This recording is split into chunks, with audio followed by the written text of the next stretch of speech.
ಪರಮ ತಂದೆ ನಿನಗೆ ವಂದನೆ. ಯೇಸು ಸ್ವಾಮಿ ನಿನಗೆ ವಂದನೆ. ಪವಿತ್ರಾತ್ಮ ನಿನಗೆ ವಂದನೆ. ತ್ರಿಯೇಕನೇ ನಿನಗೆ ವಂದನೆ. Praise the lord. ದೇವರ ಪರಿಶುದ್ಧವಾದ ನಾಮಕ್ಕೆ ಮಹಿಮೆ ಉಂಟಾಗಲಿ. ಕರ್ತನಲ್ಲಿ ಪ್ರೀತಿಯುಳ್ಳ ನನ್ನ ಎಲ್ಲ ಸಹೋದರ ಸಹೋದರಿಯರಿಗೆ ಮತ್ತು ಸೇವಕರಿಗೆ ಯೇಸು ಕ್ರಿಸ್ತನ ಮಧುರವುಳ್ಳ ನಾಮದಲ್ಲಿ ನಾನು ವಂದನೆಗಳನ್ನು ಸಲ್ಲಿಸುವನಾಗಿದ್ದೇನೆ. ಪ್ರಿಯರೇ, ನೀವೆಲ್ಲರೂ ಚೆನ್ನಾಗಿದ್ದೀರೆಂದು ನಾನು ನಂಬಿದ್ದೇನೆ. ಹಾಗೆ ನಮ್ಮ ಕರ್ತನಾದ ಯೇಸು ನಿಮ್ಮನ್ನು ಅಭಿವೃದ್ಧಿಪಡಿಸಿ ಆಶೀರ್ವದಿಸಿ ಸಮಾಧಾನ ಕೊಟ್ಟು ನಡೆಸಲಿ ಎಂಬುದಾಗಿ ನಾವು ಪ್ರಾರ್ಥಿಸುವರಾಗಿದ್ದೇವೆ. ಈ ದಿನದಲ್ಲಿ ಒಂದು ಚಿಕ್ಕದಾದ ಸಂದೇಶವನ್ನು ಧ್ಯಾನ ಮಾಡಲಿಕ್ಕೆ ಹೋಗೋಣ. ಸಂದೇಶದ ಶೀರ್ಷಿಕೆ ಏನೆಂಬುದಾಗಿ ನಾವು ನೋಡೋದಾದ್ರೆ, ನಮ್ಮ ಆತ್ಮಿಕ ಬೆಳವಣಿಗೆಗೆ ಅಡ್ಡಿಗಳು ಅಥವಾ ಆತ್ಮಿಕ ರೋಗಗಳು ಯಾವುವು ಎಂಬುದಾಗಿ. ಈ ಒಂದು ಸಂದೇಶದ ಧ್ಯಾನದ ಭಾಗಕ್ಕಾಗಿ ನಾವು 1 ಪೇತ್ರನ ಪತ್ರಿಕೆ 2ನೇ ಅಧ್ಯಾಯ 1-2ನೇ ವಚನವನ್ನು ನಾವು ಓದಿಕೊಳ್ಳೋಣ. ಆದ ಕಾರಣ ಎಲ್ಲಾ ಕೆಟ್ಟತನವನ್ನು, ಎಲ್ಲಾ ವಂಚನೆಯನ್ನು, ಕಪಟವನ್ನು, ಹೊಟ್ಟೆ ಕಿಚ್ಚನ್ನು, ಎಲ್ಲಾ ತರದ ನಿಂದೆಯನ್ನು ವಿಸರ್ಜಿಸಿ ಹಸು ಮಕ್ಕಳಂತೆ ಪಾರಮಾರ್ಥಿಕವಾದ ಶುದ್ಧ ಹಾಲನ್ನು ಬಯಸಿರಿ. ಅದರಿಂದ ಬೆಳೆಯುತ್ತಾ ರಕ್ಷಣೆಯನ್ನು ಹೊಂದುವಿರಿ. ಕರ್ತನು ದಯಾಳುವೆಂದು ನೀವು ಅನುಭವದಿಂದ ತಿಳಿದುಕೊಂಡಿದ್ದೀರಲ್ಲವೋ. ದೇವರ ನಾಮಕ್ಕೆ ಸ್ತೋತ್ರವಾಗಲಿ. ಈ ವಾಕ್ಯದಲ್ಲಿ ನಾವು ನೋಡ್ತೇವೆ, ಆದ ಕಾರಣ ಅಂದ್ರೆ ಹಿಂದಿನ ಒಂದು ಅಧ್ಯಾಯವನ್ನು ನಾವು ನೋಡುವಾಗ ಒಂದು ಆತ್ಮಿಕ ಬೆಳವಣಿಗೆ ಕುರಿತಾಗಿ, ಒಂದು ದರ್ಶನದ ಕುರಿತಾಗಿ, ಒಂದು ರಕ್ಷಣೆ ಕುರಿತಾಗಿರುವುದನ್ನು ನಾವು ನೋಡ್ತೇವೆ. ಆದರೆ ಈ ವಚನದಲ್ಲಿ ನಾವು ನೋಡುವಾಗ ಆದ ಕಾರಣ ಎಲ್ಲಾ ಕೆಟ್ಟತನವನ್ನು, ಎಲ್ಲಾ ವಂಚನೆಯನ್ನು, ಕಪಟವನ್ನು, ಹೊಟ್ಟೆ ಕಿಚ್ಚನ್ನು, ಎಲ್ಲಾ ತರದ ನಿಂದೆಯನ್ನು ವಿಸರ್ಜಿಸಿ ಎಂಬುದಾಗಿ ವಾಕ್ಯದಲ್ಲಿ ನೋಡ್ತೇವೆ. ಮುಂದಿನ ವಚನದಲ್ಲಿ ಹಸು ಮಕ್ಕಳಂತೆ ಪಾರಮಾರ್ಥಿಕವಾದ ಹಾಲನ್ನು ಬಯಸಿರಿ, ಶುದ್ಧ ಹಾಲನ್ನು ಬಯಸಿರಿ, ಅದರಿಂದ ಬೆಳೆಯುತ್ತಾ ನೀವೇನ್ ಮಾಡ್ರಿ, ರಕ್ಷಣೆ ಹೊಂದಿವ್ರಿ ಮತ್ತು ಕರ್ತನನ್ನು ನೀವು ದಯಾಳುವೆಂದು ನೀವು ಏನಾಗ್ತೀರಿ, ತಿಳಿದುಕೊಳ್ತೀರಿ ಎಂಬುದಾಗಿ ಈ ವಚನದಲ್ಲಿ ನೋಡ್ತೀವಿ. ಪ್ರಿಯರೇ, ನಮ್ಮಲ್ಲಿರುವ ಕೆಟ್ಟತನ, ಎಲ್ಲಾ ತರದ ನಿಂದೆ, ಮತ್ಸರ, ಕ್ರೋಧ, ಲೋಭಿತನ ಇವೆಲ್ಲ ಹೋಗ್ಬೇಕಂತ ಹೇಳಿದ್ರೆ ನಾವು ಮೊದಲನೇದಾಗಿ ಏನ್ ಮಾಡುತ್ತೆ, ಹಸು ಮಕ್ಕಳಂತೆ ಏನ್ ಮಾಡುತ್ತೆ, ಶುದ್ಧವಾದ ಹಾಲನ್ನು ಬಯಸಬೇಕು ಎಂಬುದಾಗಿ. ಇಲ್ಲಿ ಹಸು ಮಕ್ಕಳಂತೆ ಒಂದು ವಚನವನ್ನು ಗಮನಿಸುವಾಗ ನಾವು ಮತ್ತಾಯನ ಬರೆದ ಸುವಾರ್ತೆಯಲ್ಲಿ ಕರ್ತನಾದ ಯೇಸು ಕ್ರಿಸ್ತರು ತಮ್ಮನ್ನು ಹಿಂಬಾಲಿಸುವಂತ ಶಿಷ್ಯರನ್ನು ಮೊದಲುಗೊಂಡು ಹಿಂಬಾಲಿಸುವಂತ ಇಡೀ ಜನಕ್ಕೆ ಹೇಳುವಂತ ಒಂದು ಮಾತಿನ, ನೀವು ತಿರುಗಿಕೊಂಡು ಚಿಕ್ಕ ಮಕ್ಕಳಂತೆ ಆಗದೆ ಹೋದರೆ ನೀವು ಪರಲೋಕ ರಾಜ್ಯವನ್ನು ಸೇರುವುದಿಲ್ಲ ಎಂಬುದಾಗಿ ನಾವು ವಚನದಲ್ಲಿ ನೋಡ್ತೇವೆ. ಇಲ್ಲಿ ಹಸು ಮಕ್ಕಳಂತೆ ಅಂದ್ರೆ ತಿರುಗಿಕೊಂಡು, ಅಂದ್ರೆ ಆ ಎಲ್ಲಾ ಪೂರ್ವ ಸ್ವಭಾವವನ್ನು ಬಿಟ್ಟು ನಾವೇನ್ ಮಾಡ್ಬೇಕಂದ್ರೆ ದೇವರ ಕಡೆಗೆ ತಿರುಗಿಕೊಳ್ಳಬೇಕು. ನಾವಿಲ್ಲಿ ವಚನ ಎಷ್ಟು ಚೆನ್ನಾಗಿ ನಮಗೆ ಪ್ರೋತ್ಸಾಹ ಮಾಡ್ತಾ ಇದೆ ಎಂಬುದಾಗಿ ನೋಡೋದಾದ್ರೆ, ಅದನ್ನೇ ಎಫೆಸದವರಿಗೆ ಬರೆದ ಪತ್ರಿಕೆ 4ನೇ ಅಧ್ಯಾಯ 22ನೇ ವಚನದಲ್ಲಿ ನಾವು ಕರ್ತನಾದ ಯೇಸು ಕ್ರಿಸ್ತನ ಒಂದು ಸತ್ಯೋಪದೇಶದಲ್ಲಿ ಏನಿದೆ ಎಂಬುದಾಗಿ ನಾವು ಅಲ್ಲಿ ತಿಳಿದುಕೊಳ್ಳಿಕ್ಕೆ ಸಾಧ್ಯವಾಗುತ್ತೆ. ಆ ವಾಕ್ಯವನ್ನು ಓದಿಕೊಳ್ಳೋಣ. ಯೇಸುವಿನಲ್ಲಿರುವ ಸತ್ಯೋಪದೇಶವು ಯಾವುದೆಂದರೆ, ನೀವು ನಿಮ್ಮ ಹಿಂದಿನ ನಡತೆಯನ್ನು ಅನುಸರಿಸದೆ ಪೂರ್ವ ಸ್ವಭಾವವನ್ನು ತೆಗೆದು ಹಾಕಿ ಬಿಡಬೇಕು. ಅದು ಮೋಸಕರವಾದ ದುರಾಶೆಗಳಿಂದ ಕೆಟ್ಟು ಹೋಗುವಂತದ್ದು. ನೋಡ್ರಿ, ಹಿಂದಿನ ನಡತೆಯನ್ನು, ಹಿಂದಿನ ಸ್ವಭಾವಗಳನ್ನು ಅದನ್ನು ಬಿಟ್ಟು ಬಿಡಬೇಕು, ತೆಗೆದು ಹಾಕಿರ್ಬೇಕು. ಮೋಸಕರವಾದ ದುರಾಶೆಗಳಿಂದ ಅದು ಕೆಟ್ಟು ಹೋಗ್ತದೆ. ಆದ್ದರಿಂದ ಅದರ ಅರ್ಥ ನಾವು ಹಸು ಮಕ್ಕಳಂತೆ ಅಂದ್ರೆ ಚಿಕ್ಕ ಮಕ್ಕಳಂತೆ ಅಂದ್ರೆ ದೇವರ ಕಡೆಗೆ ತಿರುಗಿಕೊಳ್ಳಬೇಕು. ದೇವರ ಕಡೆಗೆ ತಿರುಗಿಕೊಂಡಾಗ ಆ ಶುದ್ಧ ಹಾಲನ್ನು, ದೇವರ ವಾಕ್ಯ ಎಂಬ ಶುದ್ಧ ಹಾಲನ್ನು ನಾವು ಬಯಸುವಾಗ ದೇವರಿಗೆ ಸ್ತೋತ್ರವಾಗಲಿ, ನಾವು ಬೆಳೆಯುತ್ತಾ ರಕ್ಷಣೆಯನ್ನು ಹೊಂದುತ್ತೇವೆ. ಪ್ರಿಯರೇ, ಅಂದ್ರೆ ಒಂದು ಮಗುವಿಗೆ ತಾಯಿಯ ಹಾಲು, ಇಲ್ಲಿ ಯಾಕೆ ಶುದ್ಧ ಹಾಲು ಎಂಬುದಾಗಿ ನಾವು ನೋಡ್ತೇವೆ ಎಂಬುದರೆ, ಹಸು ಮಕ್ಕಳಲ್ಲಿ ಸ್ವಭಾವ ಯಾವ ರೀತಿ ಇರ್ತದೆ ನೋಡಿ, ಆ ರೀತಿಯಾಗಿ ನಾವು ಸ್ವಭಾವವನ್ನು ಬಿಟ್ಟು ಅಂದ್ರೆ ಮಾನಸಾಂತರ ಹೊಂದಿ ನಾವು ದೇವರ ಕಡೆಗೆ, ಮಾನಸಾಂತರ ಅಂದ್ರೆ ಹಳೆ ಸ್ವಭಾವವನ್ನು ತೆಗೆದು ಹಾಕಿ ನೂತನ ಸ್ವಭಾವವನ್ನು ಧರಿಸಿಕೊಳ್ಳು, ಅಂದ್ರೆ ಅದರ ಅರ್ಥ ತಿರುಗಿಕೊಳ್ಳೋದು. ಅದಕ್ಕಾಗಿ ನಾವು ಪಶ್ಚಾತ್ತಾಪಟ್ಟು ದೇವರ ಕಡೆ ತಿರುಗಿಕೊಂಡು ಏನ್ ಮಾಡ್ಬೇಕು, ನಾವು ದೇವರ ವಾಕ್ಯ ಎಂಬ ಹಾಲನ್ನು ನಾವು ಏನ್ ಮಾಡ್ಬೇಕು, ಬಯಸಬೇಕು. ಬಯಸುವಾಗ ಅದನ್ನು ಓದುವಾಗ, ಧ್ಯಾನ ಮಾಡುವಾಗ, ಕೇಳುವಾಗ, ಅದನ್ನು ಕೈಗೊಂಡು ನಡೆಯುವಾಗ ನಾವೇನಾಗ್ತೇವೆ ಅಂದ್ರೆ ನಾವು ಬೆಳೆಯುತ್ತಾ ನೋಡ್ರಿ, ಬೆಳೆಯುವವನು ಫಲವನ್ನು ಕೊಡುತ್ತಾನೆ. ಬೆಳೆಯುತ್ತಾ ರಕ್ಷಣೆ ಹೊಂದಿ ನೋಡಿ, ಯಾರು ಬೆಳೆಯುವುದಿಲ್ಲವೋ ಅವರು ರಕ್ಷಣೆ ಹೊಂದಲಿಕ್ಕೆ ಆಗುವುದಿಲ್ಲ. ದೇವರ ವಾಕ್ಯ ನಮಗೆ ಸ್ಪಷ್ಟವಾಗಿ ಹೇಳ್ತದೆ. ನಾವು ಇದ್ದ ಹಾಗೆ ಇದ್ರೆ, ಒಂದು ಮರ ನೋಡಿ, ಅದು ಇದ್ದ ಹಾಗೆ ಇದ್ರೆ, ಒಂದು ಬೆಳೆ ಇದ್ದ ಹಾಗೆ ಇದ್ರೆ, ಫಲ ಕೊಡದೇ ಇದ್ರೆ ಅದು ಪ್ರಯೋಜನವಿಲ್ಲ. ಅದೇ ರೀತಿಯಾಗಿ ನಮ್ಮ ಆತ್ಮಿಕ ಜೀವಿತದಲ್ಲಿ ನಾವೇನ್ ಮಾಡ್ಬೇಕಂತ ಹೇಳಿದ್ರೆ ಬೆಳಿಬೇಕು. ಅಂದ್ರೆ ಅದರಿಂದ ಏನ್ ಮಾಡ್ಬೇಕಂದ್ರೆ ನಾವು ತಿರುಗಿಕೊಂಡು ಚಿಕ್ಕ ಮಕ್ಕಳಂತ ಆಗಿ ದೇವರ ವಾಕ್ಯ, ದೇವರ ಸಮ್ಮುಖ ಬಯಸುವಾಗ ನಾವು ಬೆಳೆಯುತ್ತೇವೆ. ಅದರಿಂದ ರಕ್ಷಣೆಯನ್ನು ಹೊಂದುತ್ತೇವೆ ಪ್ರಿಯರೇ.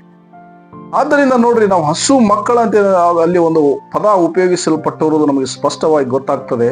ಹಸು ಮಕ್ಕಳಂತ ನೋಡ್ರಿ, ಹಸು ಒಂದು ಮಕ್ಕಳ ಮನಸ್ಸು ಅಂದ್ರೆ ಹುಟ್ಟಿದಂತ ಮಕ್ಕಳ ಒಂದು ಮನಸ್ಸು ಯಾವ ರೀತಿ ಇರುತ್ತೆ ನೋಡಿ, ಅದಕ್ಕೆ ಯಾವುದೇ ರೀತಿಯಾದಂತ ಕೆಟ್ಟದ್ದು ಗೊತ್ತಿರಲ್ಲ ಪ್ರಿಯ. ಆ ತರ ನಾವು ಆಗ್ಬೇಕು ಎಂಬುದಾಗಿ ದೇವರು ಬಯಸ್ತಾನೆ. ಆದ್ದರಿಂದ ಅದೇ ಎಫೆಸ ಅವರ ಬರೆದ ಪತ್ರಿಕೆಯಲ್ಲಿ 25ನೇ ವಚನವನ್ನು 31ನೇ ವಚನವನ್ನು ಓದಿಕೊಳ್ಳೋಣ. ಆದ ಕಾರಣ ಸುಳ್ಳಾಡುವುದನ್ನು ಬಿಟ್ಟು ಬಿಟ್ಟು ಪ್ರತಿಯೊಬ್ಬನು ತನ್ನ ನೆರೆಯವನ ಸಂಗಡ ಸತ್ಯವನ್ನೇ ಆಡಲಿ, ಯಾಕಂದರೆ ನಾವು ಒಬ್ಬರಿಗೊಬ್ಬರು ಅಂಗಗಳಾಗಿದ್ದೇವಲ್ಲ. ನೋಡ್ರಿ, ನಾವು ಕ್ರಿಸ್ತನಲ್ಲಿ ನೆರೆಹೊರೆಯವರ ಯಾರು? ನೆರೆಹೊರೆಯವರು ಅಂದ್ರೆ ಯಾರು? ನಾವೇ. ನಮ್ಮ ಮನೆಯಲ್ಲಿರೋ ಕುಟುಂಬದವರು, ನಮ್ಮ ಸಹ ಸೇವಕರು, ನಮ್ಮ ಸಭೆಯವರು. ದೇವರಿಗೆ ಸ್ತೋತ್ರವಾಗಲಿ. ಇವ್ರ ಸಂಗಡ ನಾವೇನ್ ಮಾಡ್ಬೇಕಿದ್ದೀವಿ, ಎಲ್ಲ ಪೂರ್ವ ಸ್ವಭಾವವನ್ನು ತೆಗೆದು ಹಾಕ್ಬಿಡ್ಬೇಕು. 31ನೇ ವಚನದಲ್ಲಿ ಹೇಳ್ತದೆ, ಎಲ್ಲಾ ದ್ವೇಷ, ಕೋಪ, ಕ್ರೋಧ, ಕಲಹ, ದೂಷಣೆ ಇವುಗಳನ್ನು ಸಕಲ ವಿಧವಾದ ದುಷ್ಟತನವನ್ನು ನಿಮ್ಮಿಂದ ದೂರ ಮಾಡಿರಿ. ನೋಡ್ರಿ, ಎಲ್ಲ ಕೋಪ, ಕ್ರೋಧ, ದ್ವೇಷ, ಮತ್ಸರತನ, ಲೋಭಿತನ ಇವೆಲ್ಲ ತೆಗೆದುಹಾಕಿ. ಇವು ನಮ್ಮ ಆತ್ಮಿಕ ಬೆಳವಣಿಗೆಗೆ, ರಕ್ಷಣೆಯನ್ನು ಹೊಂದುವುದಕ್ಕೆ ಆತ್ಮಿಕ ರೋಗಗಳು ಪ್ರಿಯರೇ. ಆದ್ದರಿಂದ ನಾವು ಸಂಪೂರ್ಣವಾಗಿ ತಿರುಗಿಕೊಂಡು ನಾವು ದೇವರ ವಾಕ್ಯವನ್ನು ಗಮನಿಸಿ, ದೇವರ ವಾಕ್ಯವನ್ನು ಧ್ಯಾನಿಸಿ ನಡೆಯುವಾಗ ನಾವು ಯೇಸು ಕ್ರಿಸ್ತನ ಸ್ವರೂಪಕ್ಕೆ ನಾವು ಹೋಗುವಂತವರಾಗುತ್ತೇವೆ, ರೂಪಾಂತರ ಹೊಂದುವಂತವರಾಗಿದ್ದೇವೆ ಪ್ರಿಯರೇ. ಆದ್ದರಿಂದ ಈ ಒಂದು ಆತ್ಮಿಕ ವಿಷಯದಲ್ಲಿ ಅಭಿವೃದ್ಧಿ ಹೊಂದಿದ ಪ್ರಕಾರ ನಾವು ನೋಡ್ತೇವೆ. 3 ಯೋಹಾನನ ಪತ್ರಿಕೆ 1ನೇ ಅಧ್ಯಾಯ 2ನೇ ವಚನದಲ್ಲಿ ನಾವು ಓದ್ಲಿಕ್ಕೆ ಹೋಗೋದಿಲ್ಲ, ಆದ್ರೆ ವಚನದಲ್ಲಿ ಹೇಳ್ತಾನೆ, ಪ್ರಿಯನೇ, ನೀನು ಆತ್ಮಿಕ ವಿಷಯದಲ್ಲಿ ಅಭಿವೃದ್ಧಿ ಹೊಂದಿದ ಪ್ರಕಾರ ಈ ಎಲ್ಲಾ ಭೌತಿಕ ವಿಷಯಗಳಲ್ಲಿ ನೀ ಏನಾಗಬೇಕು, ಅಭಿವೃದ್ಧಿ ಹೊಂದಿ ಸೂಕ್ಷ್ಮವಾಗಿರ್ಬೇಕೆಂಬುದಾಗಿ ಪ್ರಾರ್ಥಿಸ್ತೇನೆ ಎಂಬುದು ದೇವರ ವಾಕ್ಯ.